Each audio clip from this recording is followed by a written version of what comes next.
So one of the common issues that people run into when they're engaging in stimulus control is, well, what if I don't have another room I can go to when it comes to getting out of bed if sleep is not coming? Or what if I live with roommates and I don't want to bother them? Or heck, like what if I live in my car and, how are you going to tell me to leave my bedroom environment to, wait until sleepiness return? That's not possible. So this brief video is meant to just answer that question. Like what are some possible alternatives to really get the benefits of stimulus control and what it's meant to do when you're kind of needing to accommodate for these potential obstacles. If you're new here, my name is Dr. Parky Lau. I'm a clinical psychologist and a behavioral sleep medicine specialist, and I'm also the author of this book, The Insomnia Paradox, which is a self-help book to teach you the CBT-I strategies in order to become your own insomnia therapist. But let's get into this video. So at a fundamental level, the point of stimulus control, going to bed only when you're sleepy, using the bed only for sleep, and getting out of bed if sleep is not coming, is really to associate the bed and the bedroom environment with a place and with emotions conducive to sleep.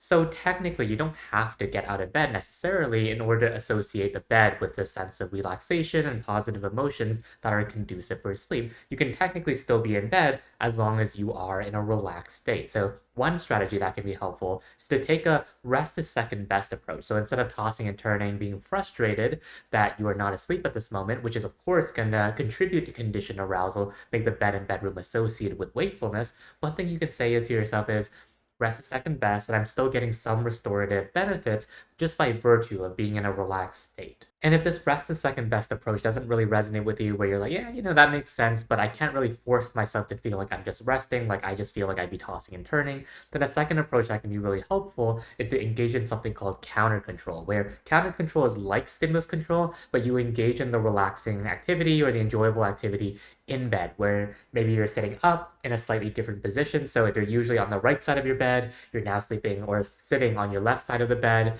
and maybe you have your blanket on you and you're just reading a book. You're listening to music, you're doing something you enjoy until that feeling of sleepiness returns, and that is your cue to go back to bed. So the research evidence on counter control as opposed to stimulus control are fairly comparable, so you can absolutely use counter control as a nice alternative if stimulus control is a bit too tricky. So you're really just meant to find a slightly different position, so you're really creating separation as what I do in bed when I'm, awake and engaging in counter control, and when I'm actually trying to sleep. So again, you might be sitting up, you might be nice and comfortable, and you're reading a book on a slightly different side of the bed that you're normally sleeping. So you can create that separation between this is the situation in my brain when I'm actually awake and doing something, engaging in counter control, and this is my position and what I'm doing when I'm actually trying to sleep. So the brain can create that association. So this approach of creating a separation between what you're doing when you're awake and when you're asleep, even when you're in bed, can even be applied to more exceptional circumstances. Let's say you're struggling with insomnia, but you're living out of your car. So obviously stimulus control is going to be very, very hard. You can't just get out of your car. If it's cold outside, it's dark, like that just doesn't make any sense.